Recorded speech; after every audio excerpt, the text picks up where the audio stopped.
She'd take the world off my shoulders if it was ever hard to move. She'd turn the rain to a rainbow when I was living in the blue. Why then, if she's so perfect, do I still wish that it was you?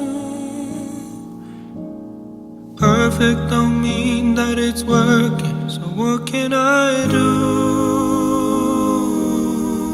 when you're outside?